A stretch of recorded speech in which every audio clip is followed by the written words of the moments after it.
हरि ओम।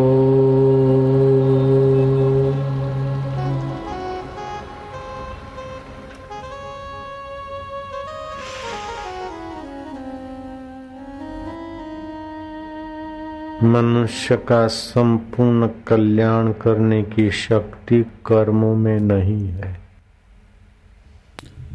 कर्मों में कर्ता होता तभी कर्म होते हैं, और कर्म करने के पहले नहीं होते, करने के बाद नहीं होते, तो कर्म का फल शाश्वत नहीं होता। कर्म शाश्वत नहीं तो उसका फल भी शाश्वत नहीं। इसलिए कर्म से मनुष्य का संपूर्ण कल्याण नहीं हो सकता। अगर कर्म करने से कल्याण होता तो सारी जिंदगी कर्म कर करके आदमी दुखी क्यों हुए, परेशान क्यों हुए, निराश क्यों हुए। राजा जैसी बुद्धि सारे लोगों को नियंत्रित करने वाली, तो फिर अजगर क्यों बन गए। राजा अजगर बन गए, राजा भरत मृग बन गए।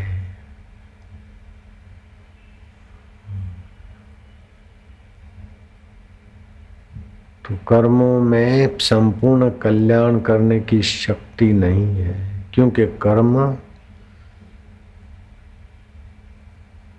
कर्ता के अधीन है, वस्तु के अधीन है। वस्तु और कर्ता सारी सृष्टि के स्वामी के आगे कुछ भी माना नहीं रखते। लेकिन कर्म जब सृष्टिकर्ता की प्रसन्नता के लिए किया जाता है तो बुद्धि में भगवान को भर दिया। बुद्धि के सामने भगवान रहे तो कर्म योग बन जाएगा। बुद्धि के आगे भगवान रहे, भाव रहा तो भक्ति योग बन जाए।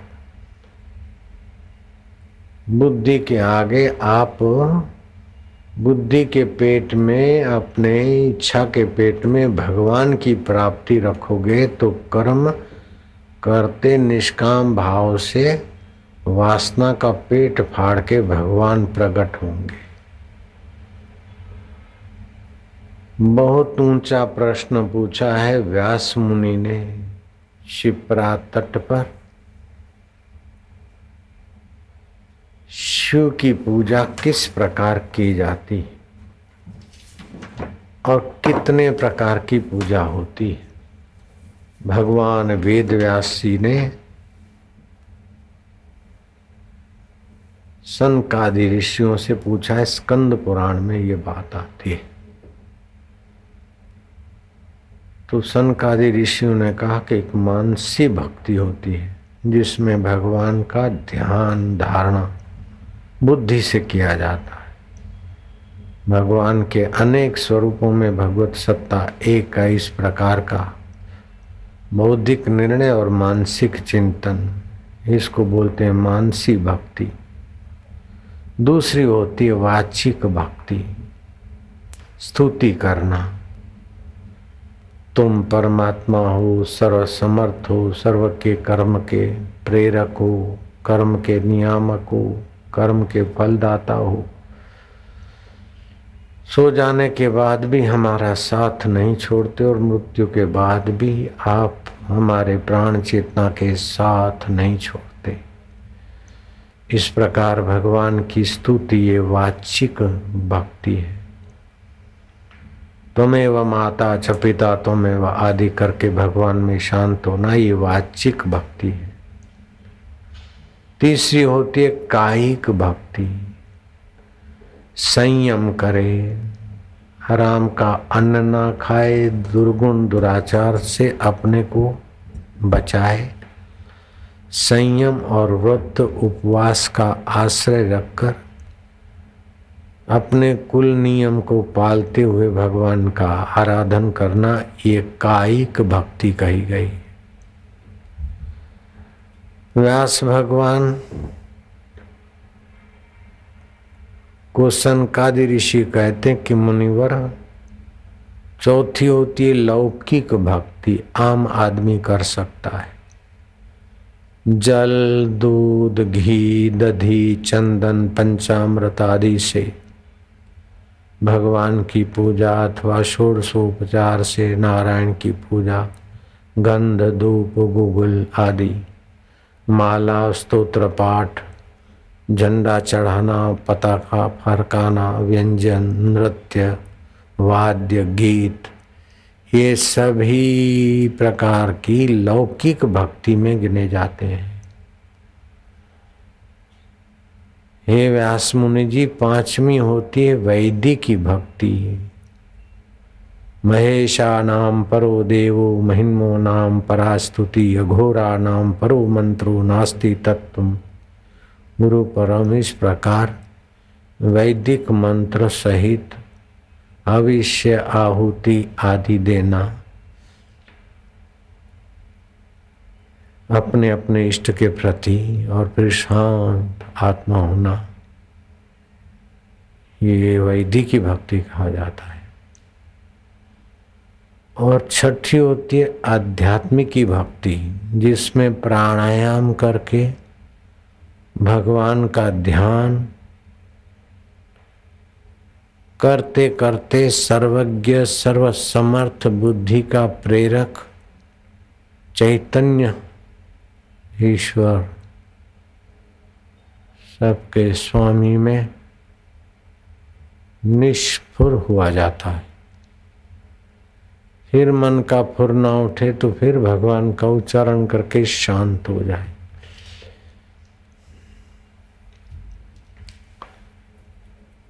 जिसकी जिसमें रुचि अधिकार होता है उसी में उसको रुचि भी होती है और उससे लाभ भी होता है। भगवान की भक्ति से भगवत भाव, भगवत ज्ञान, भगवत प्रेम और भगवत सुख उत्पन्न होता है।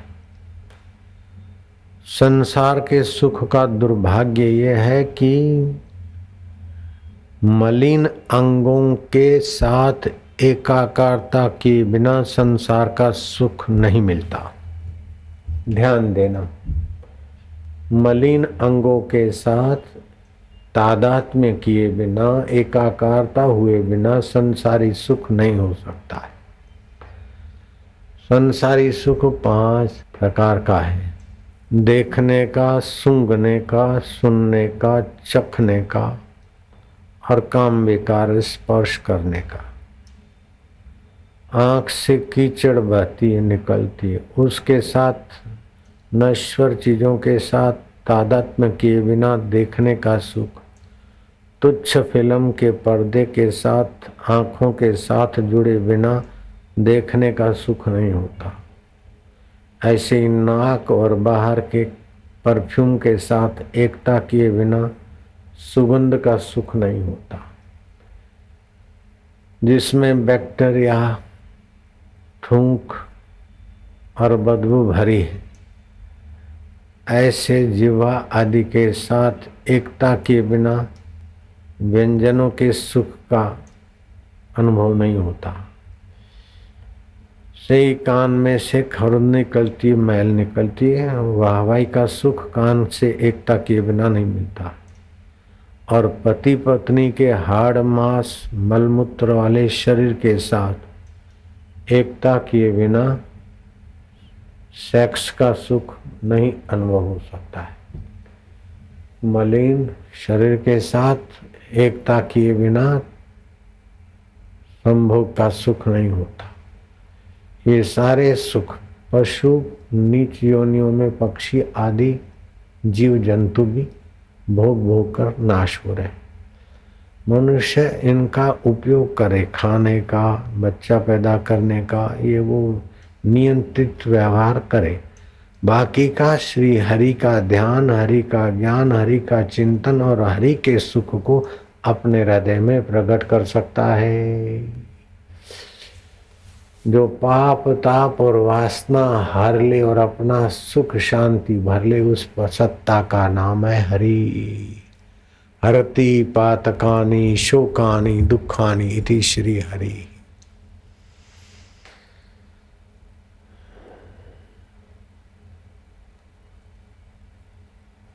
और उस हरि का सुंदर से सुंदर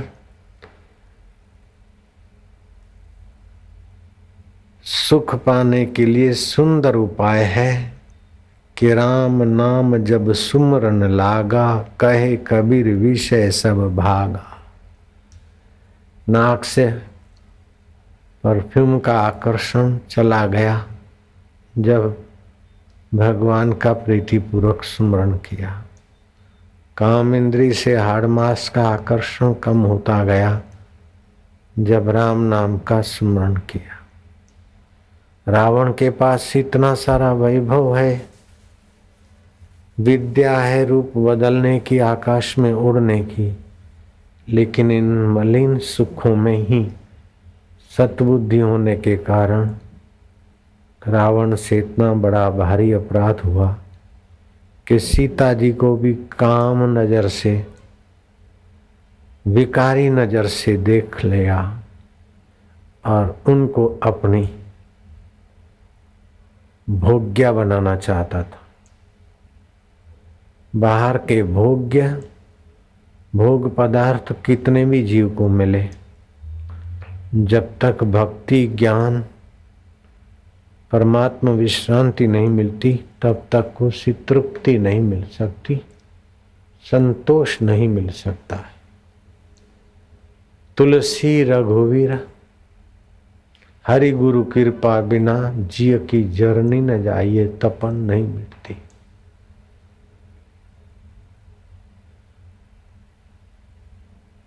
हृदय की तपन मिटानी हो विषय विकारों की तो भगवान की प्रसादी चाहिए। भक्ति का विकास 6 साधनों से होता है। भगवान के नाम का जप करे, और जप 3 प्रकार से होते हैं। हर्ष जप से पापनाशिनी शक्ति, दीर्घ जप से साफल्यदायी शक्ति, और प्लुत जप से भगवान में विश्रांति आनंद आदि की शुरुआत होती। तो गुरु का मंत्र मिले उसको जप करे अर्थ सहित। जाने जीव तब जागा, हरिपद रुचि विषय विलास विरागा। मेटत कठिन कुअंक भाल के, भाग्य के कुअंक मिटाने की ताकत भगवत आराधना में, भगवत भक्ति में है। तो भगवान के नाम का जप एक साधन। दूसरा साधन है सत्संग। सत्संग इतना समर्थ साधन है कि श्रोता को कुछ करना नहीं पड़ता। जैसे गाय हरा घास, सूखा घास, जंगल की इधर उधर की लता बेलियों में, या कहीं डांट में से, कहीं से फटकार से, कहीं डंडे से गुजर गुजर के दिन भर गाय चारा चुगती है और पौष्टिक दूध बना देती है। शाम को बछड़े के आगे बस गाय को तो खड़ा होना है और सकुर सकुर सकुर बछड़े को तैयार माल मिलता है। चबाने का काम और भटकने का मेहनत गाय को करना होता है, लेकिन सार स्वरूप दूध बछड़े को मिलता है। ऐसे संत महात्मा अपने गुरु के पास, अपने इष्ट के पास, अपने मन बुद्धि को, इंद्रियों को नियंत्रित, शास्त्र का ज्ञान, ये सब करके जब सत्संग रूपी बछड़ों के नजीक बैठते हैं तो गाय के बछड़े को मुंह चलाना पड़ता है, जीभ से सकुर सकुर करना पड़ता है, लेकिन सत्संगियों के तो कान में भगवत प्रसाद तैयार माल पहुंच जाता है। इसीलिए सत्संग सुनना बड़े बड़े तपों से, बड़े बड़े उद्योगों से, बड़े बड़े धनों से, बड़ी बड़ी उपलब्धियों से भी सत्संग बहुत बहुत हित करता है। गाड़ी मोटर से उतर के 4 कदम चल के आते हैं तो 1-1 कदम यज्ञ करने का फल होता है। बैठते तो भक्ति योग का मीटर चालू हो जाता है। सुनते हैं तो ज्ञान योग फलता है, भगवान नाम कीर्तन करते हैं तो जप यज्ञ होने लगता है। तो एक तो जप, दूसरा सत्संग, तीसरा सेवा खोज ले अच्छी तरह से। भगवान के रास्ते जाने वाले महापुरुषों की देवी कार्य की सेवा जो खोज लेते हैं। परसों रात बारिश ने तो पंडाल को दलदल में बदल दिया था, लेकिन कल सुबह सेवकों ने सेवा खोजी और सत्संगियों को बैठने में सुविधा कर दी। किस किस ने क्या सेवा की, किसी ने देखा न देखा, धन्यवाद की तो उनको जरूरत नहीं है, लेकिन सेवक को सेवा करने से जो आनंद मिला वो शख्सी को, कामी को काम विकार से नहीं मिल सकता है। तो एक जप, दूसरा सत्संग,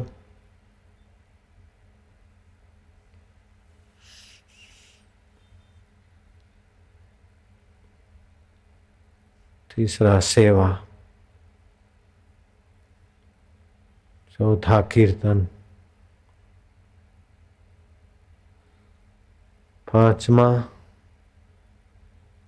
गीता भागवत का ज्ञान और छठा पुण्य क्षेत्र में, तीर्थ क्षेत्र में निवास। ये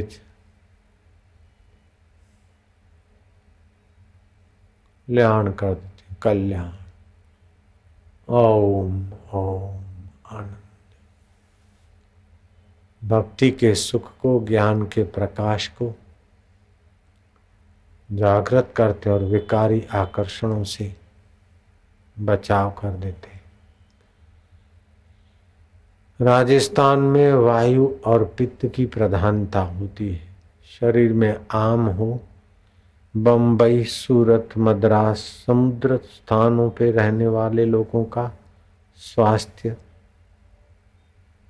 दब्बू रहता है, दब्बू। इससे बढ़िया स्वास्थ्य राजस्थान में हो जाता है, लेकिन उससे भी बढ़िया स्वास्थ्य त्रिदोष शमन वाला क्षेत्र हरिद्वार है, उज्जैनी है। हमारे वैद्यों का कहना है कि दूसरी जगह सत्संग होता है तो बहुत सारे मरीज आते हैं, लेकिन उज्जैन में इतने मरीज होते ही नहीं। मालवा इलाके में इतने रोग नहीं होते हैं जितने और जगह पे होते हैं। क्षेत्र का प्रभाव है। पुण्य क्षेत्र का निवास शरीर रोगों को तो दूर रखता है, मन के विकारों को भी दूर करने में मदद देता है। बंबई के वातावरण में कामी आदमी को जितना काम विकार सताएगा, उतना महाकाल के वातावरण में काम विकार के बाप की ताकत नहीं कि उसको सताए। सीता जी का अपहरण करके रावण ने मुसीबत मोल ली थी। मुसीबत में आखिर पराधीनता, विफलता का जब मुंह देखना पड़ रहा था तो कुंभकर्ण को जगाया। कुंभकर्ण ने कहा कि तुमने सीता जी ले आए तो गलती की, लेकिन अब मुझे क्यों जगाया? तुम्हारे पास तो विद्या है, तुम राम का चिंतन करके राम रूप धारण करो तो सीता जी तुमको पतिदेव करके गले लगेगी, चरण धोएगी। रावण कहता है कि भैया मैंने ये पापड़ वेल के देखे, रूप बदलने की विद्या का उपयोग करने में जैसा बनना है ऐसा चिंतन करना पड़ता है। तो श्री राम का चिंतन करता हूं तो तेरी भाभी भी मुझे बहन जैसी दिखती, तो सीता के लिए काम कहां से ले आऊंगा? कबीर जी ने ठीक अनुभव की बात कही है। राम नाम जब सुमरन लागा, कहे कबीर विषय सब भागा। तुलसीदास ने कहा, जहाँ राम तहाँ नहीं काम, जहाँ काम तह नहीं राम, तुलसी दोनों रह न सके, रवि रजनी एक ठाम। काम विकार नीचे के केंद्र में, नाभि से नीचे के केंद्र में काम विकार। राम राम जपो तो आपका हृदय केंद्र में गति हो जाती। ध्यान करो तो आज्ञा केंद्र में गति होता है। दीर्घ उच्चारण करके शांत हो तो सहस्त्र सार में वृत्ति आएगी। तो काम विकार कहाँ ठहरेगा। जब भी काम विकार सताए तो राम जी का स्मरण करो, घूंट पानी पी लो, उस जगह से इधर उधर हो जाओ। हनुमान जी का, राम जी का, शिव जी का, भीष्म जी का चिंतन ये विकारों से रक्षा करने में बहुत मदद करता है। जो जो विकारों को आप पोषण देते हैं त्यों त्यों आप क्षीण होते जाते हैं और विकार बलवान होते जाते हैं। और जो जो आप निर्विकारी नारायण को अपना मानकर प्रीतिपूर्वक स्मरण ध्यान करते हैं त्यों त्यों विकारों का और हल्के इंद्रियों का तादात्म्य कम होता जाता है और आपका मन बुद्धि का तादात्म्य ईश्वर के साथ, संतों के साथ होता जाता है। जब ही नाम हृदय धर्यो, भयो पाप को नाश, जैसे चिन्हगी आग की पड़ी पुराने घास। अपने जीवन में एक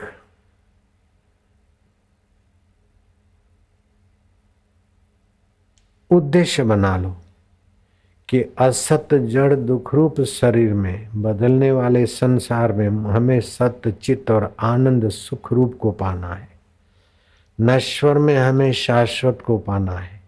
अनित्य का सदुपयोग करके हमें नित्य वस्तु को पाना है। बस केवल अपना इरादा पक्का कर लो। संसार की चीज पाने में खाली इरादा काम नहीं आता है। इरादे के साथ प्रारब्ध भी चाहिए, वातावरण भी चाहिए और पुरुषार्थ भी चाहिए। लेकिन सच्ची उन्नति के लिए प्रारब्ध की आवश्यकता नहीं है, पुरुषार्थ की ज्यादा जरूरत नहीं है।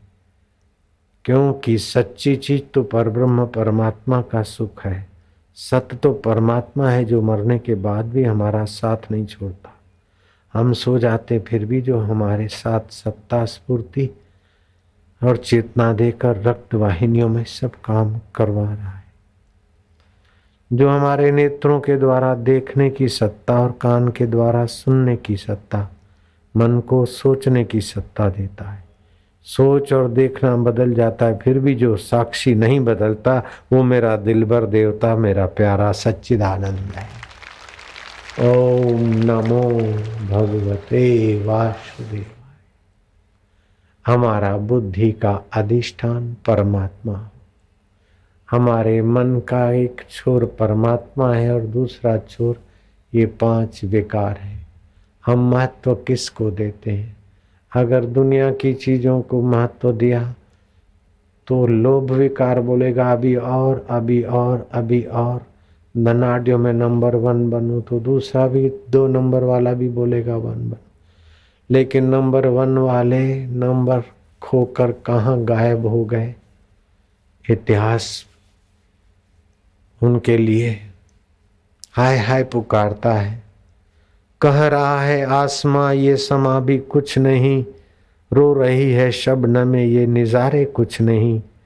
जिनके महलों में हजारों रंग के जलते थे फानुस, झाड़ उनकी कब्र पे है और निशान कुछ भी नहीं। ये बाहर की चीजें पाकर बड़ा होना ये लोभ है। बाहर का पद पाकर अहंकार करना ये अहंकार है। बाहर के पुत्र परिवार में अधिक आसक्ति करना ये ममता है। तुलसीदास कहते हैं तुलसी ममता राम से, समता सब संसार। राग न द्वेष न दोष दुख, दास गए भव पार। अपने आत्मा परमात्मा को अपना मानो, उससे ममता करो और संसार में समता का व्यवहार करो। व्यवहार में विषमता होगी लेकिन हृदय में समता। तुम्हारे कम कोठी के घर के सब कमरे एक जैसे नहीं होते। बाथरूम 20 स्क्वायर फुट का होगा तो रसोई घर 30 का होगा। कमरा 150 स्क्वायर फुट होगा तो बैठक 250 स्क्वायर फुट की होगी। फिर भी आपका ही घर है और आपके लिए सब अपना अपना महत्व रखते हैं। ऐसे बेटे बेटियों के साथ, पति पत्नी के साथ, भाई भाई के साथ, पड़ोसी के साथ व्यवहार में थोड़ा भिन्नता आएगी, लेकिन अंदर से सबकी हित की भावना से समता का साम्राज्य तुम्हारे हृदय में प्रकट हो जाए तो तुम्हारा व्यवहार भक्ति हो जाएगा, तुम्हारा कर्म योग बन जाएगा। कर्म तो सभी करते हैं, लेकिन कर्म करने की कला है कि कर्म करें और फल की लोलुपता न रहे। कर्म करने के पहले उत्साह होता है, कर्म करते समय पुरुषार्थ होता है, कर्म के बाद उसमें हृदय में उसका फल होता है। कुर्सी फल नहीं है, लड्डू फल नहीं है। आपके हृदय में आंतरिक सुख फला तो आपका कर्म आध्यात्मिक है, और आपके हृदय में विकारिक सुख फला तो आपका कर्म आपको बांधने वाला है।